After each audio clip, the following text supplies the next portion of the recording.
soft-spoken voice, then I highly encourage you to look up what ASMR is. If you like what I do, please don't forget to like and subscribe. In today's storytime episode, I'm going to be telling you a story from my childhood that still remains in my thoughts up until this very day. When I was in middle school, sadly, one of my classmates somehow had a brain tumor, and his parents were really trying to give him the best treatment available, and they have taken him abroad to get treatment. But as the days were passing, his situation was getting worse and worse.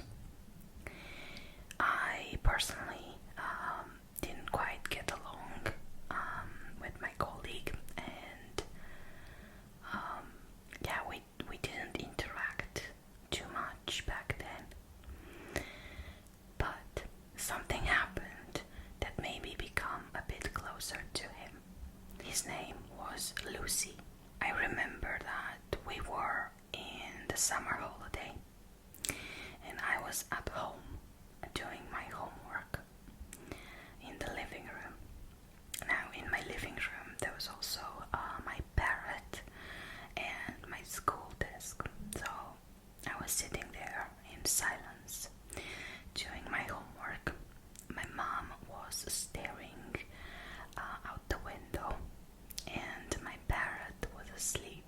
Suddenly, I heard a very beautiful and breathtaking song. To this day, I could not describe what kind of instrument or where was the sound coming from. So I was sitting there doing my homework, and when I started hearing this heavenly song, I stopped and I looked around, and I asked my mom, "Can you hear that?" And she said, "Hear what?" And we were both staring at each other whilst I was still hearing this song. It went on for like 30 seconds or so, and then it stopped. My mom swore that she could not hear anything, and my parrot was still asleep. So I gathered that if the sound was actual somehow in the physical world, it would at least just woken up my parrot as well. I paid no mind to the sound, and I went back to my homework. A couple of days later, we found out that Luci had unfortunately died. Yet, I still didn't think that the sound would have had anything to do with him dying. A couple of days later, the whole classroom and our teacher, we were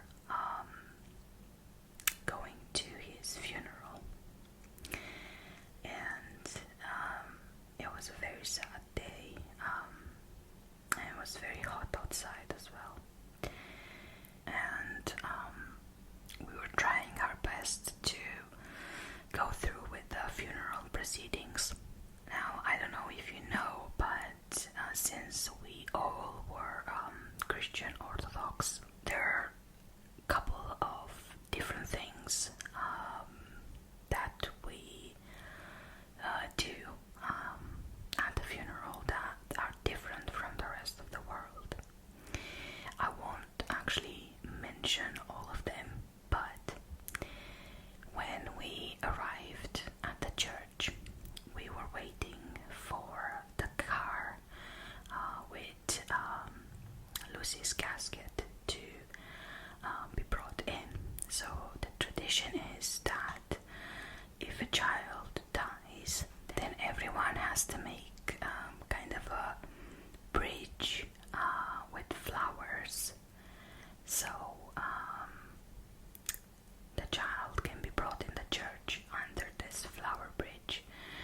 So at the entrance, next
silence, my colleague asked, "What was that?"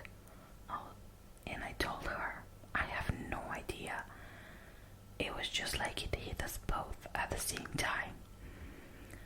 A possible explanation could have been how hot it was outside. However, quite impossible for us to feel it at the exact same time, at the exact same spot. A teacher later on came to us and asked us if we are okay. It took us about 30 minutes to actually stand up again and to continue to be part of the funeral proceedings. Also bear in mind that we were 13 or 14 at the time, so we were both healthy and we never had any issue like that before. I have mentioned this in one of my previous videos. I am a natural astral projector and I have been astral projecting since I was a kid. And I will tell you why I mentioned this now. In the next couple of weeks after Luci died, I had a couple of experiences in the astral plane with him. He actually came and met me in the astral 3 or 4 times, if I remember correctly. He seemed at peace, a bit sad that he's missing school, and I gotta be honest with you, his school was not one of his pleasures in life. I think he enjoyed school just because of the kids that he got to play with and be around them. And I promise that I will tell you all of the experiences that I had in the astral with Luci in another video, because that would probably be an hour of me telling you stories. Even though we didn't quite get along while he was my colleague and still alive, we got along just fine in the astral, which was quite surprising to me, because if I would pass away, I certainly would not go to someone that I haven't spoken with. But at the same time, if they would be my only point of contact with some of the people I used to know, then I understand why he came to me. But yeah, that's all I got for you in this episode. I hope you enjoyed it, and I wish you a very good day or night, and I'll see you in my next video.